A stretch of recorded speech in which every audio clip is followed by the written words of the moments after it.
Welcome back to my garage.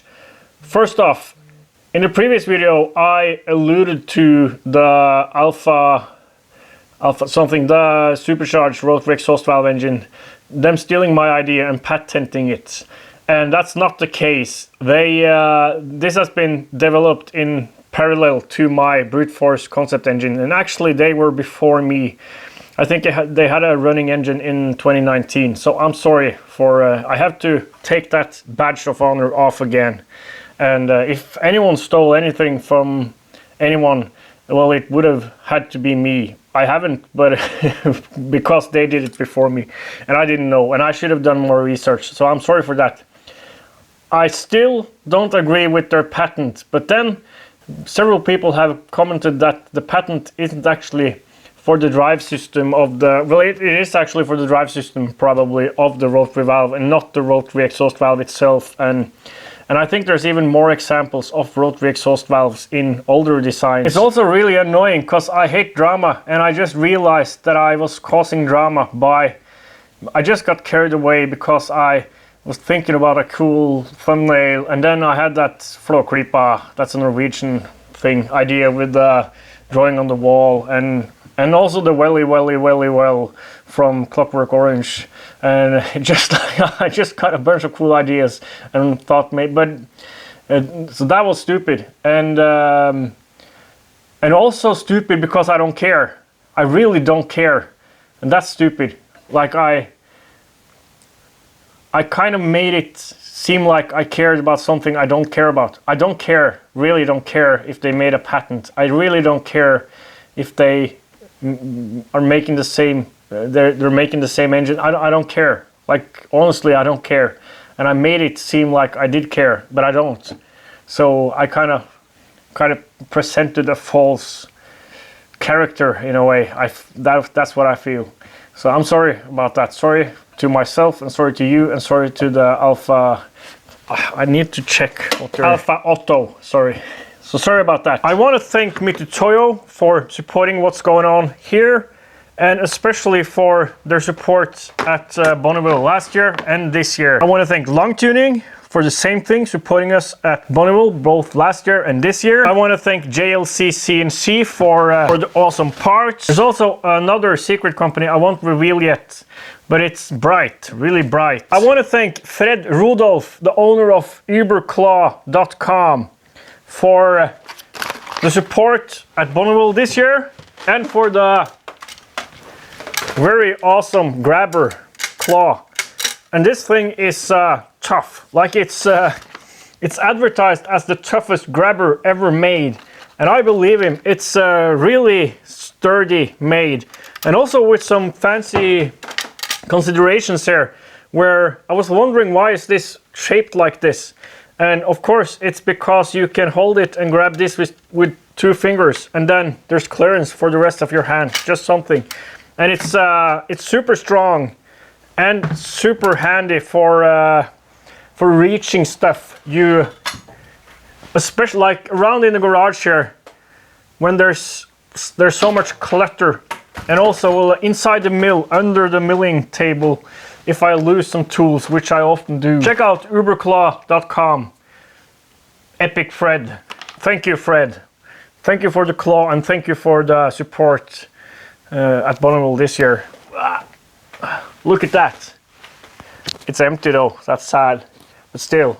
So I'm really thankful for all your help, and if you've sent me an email and I haven't replied, I'm getting to it. It's there's lots to organize, especially now as well, Jim most likely won't join us for health reasons, and I think Don is like Jim and Don is a package. Travis might be able to join, but he has a race. Just like last year, he has a race the 3rd and the 4th in Colorado, hill climb. And Bonneville starts August 2nd now. So he definitely won't be able to join until later in the week. Also, he has to take care of his daughter, and his wife she's starting in a new job first week of August.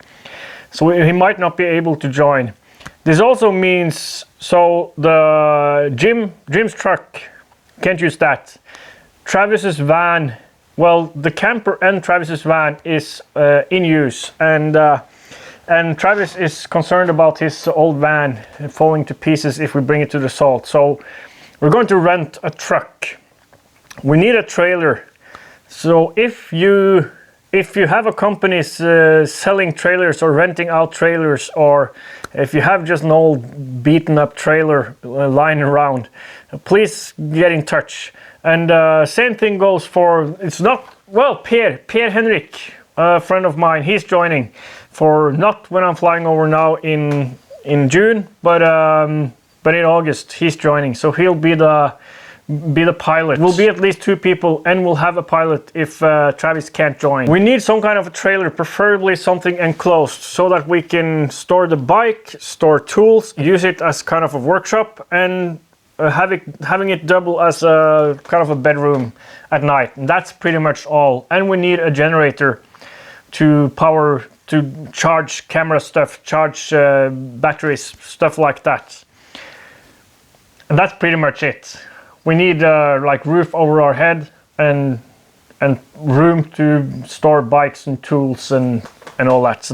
So if you have something lying around, please get in touch. If you have a company selling stuff like that and you want to help out, please get in touch. Best case will be something that is mine or Two-Stroke Stuffing's trailer, cause we're going to bring it to the salt and we're going to clean it well, but still probably will rust a lot more than it usually does when you're not bringing it onto the salt. And yeah, just thank you. Help out please if you can. Thank you. At the moment we're pretty much just waiting for the cylinders. I've just received a second crank. These are hard to get a hold of and also super expensive. They're out of production, and I need to find a replacement, or I need to start buying cranks with a shorter conrod. These have a 90mm conrod in them. The reason for going with that long of a conrod is because the curve of the reciprocating motion is more even. Less friction, less wear on the cylinder and piston, less forces acting side to side. Also, the longer the conrod, the higher you can make the exhaust port with the same timing. It's not a huge difference, but there's like going from in the current engine in the land speed bike, there's a 75mm conrod. That's super short, and this is 90. So going from 75 to 90, that's half a millimeter in exhaust height with the same timing. So that makes a difference because you get much more area with the same timing. Well, much more. You get more blowdown area, and it's in the part where it matters, in the height of the exhaust port, so in the blowdown. We need to make a jig so we can accurately cut the same hole for the ignition trigger in this crank. I'm not going to cut that hole now because I'm going to wait until we've started this and seen that this trigger geometry, trigger hole geometry actually works. Might be we'll have to modify it, but we're going to make a jig for us to be able to center the new crank in the mill. Cut that hole in the same location. I'm going to use this piece of key stock and have that sitting in the keyway here, because that should be the same between cranks. Well, it has to be the same between cranks.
We could brace this, but then there's a big chance for something moving. So I think just super glue is the, because it's just a gentle jig.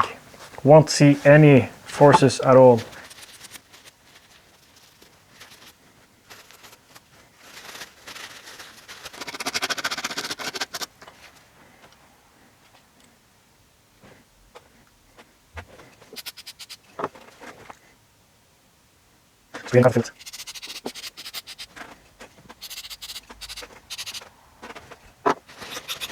Having it restrained in this direction is not important, because I'm going to use the thickness of the web as the reference for where the hole is going to be in this plane.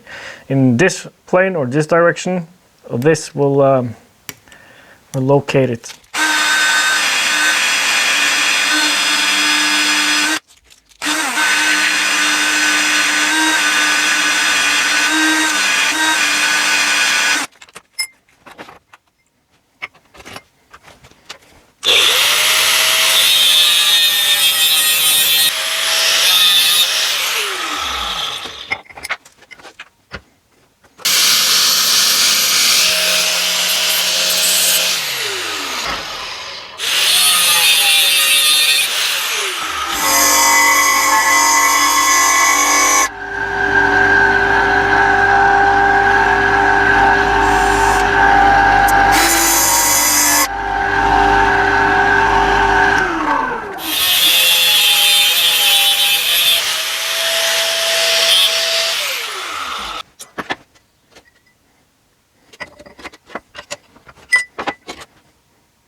I think it's the mark I'm seeing, but I should have blued up the surface first, because